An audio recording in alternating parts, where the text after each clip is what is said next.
All right, so this is a real quick unboxing video of the DJI Neo Drone.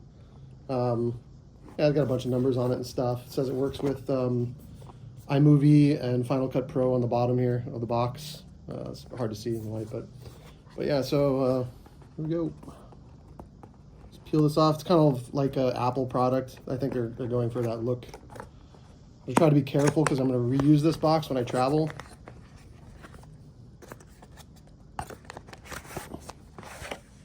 And this is not the combo, this is just the basic one. So you can see this drone is super small. It's basically the size of my hand. Yeah, just got the plastic wrap. And ta-da! There it is. So that's what it looks like. It's got a little cover for the gimbal there, so you take that off when you're flying. Yeah. Like, you can see how small that is. Crazy.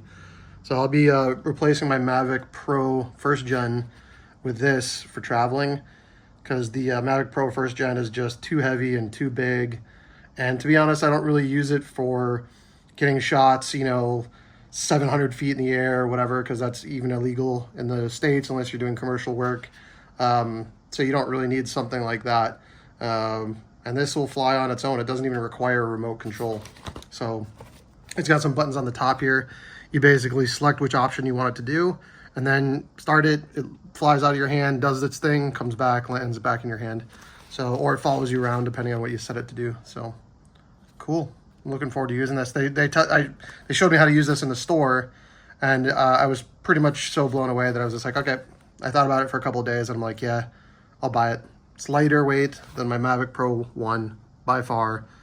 So time to put that in storage and take this little guy around with me, because I'll be able to do a lot more with it, a lot faster without having to set it up and attach my phone to it like I do with the Mavic Pro first gen every time. So that's it, guys. You'll see on other videos like me flying this. I'm sure at some point you'll see what that's like, because it does 4K video, which I'll only shoot in 1080p anyway. But yeah, it should be pretty cool. All right, catch you guys later.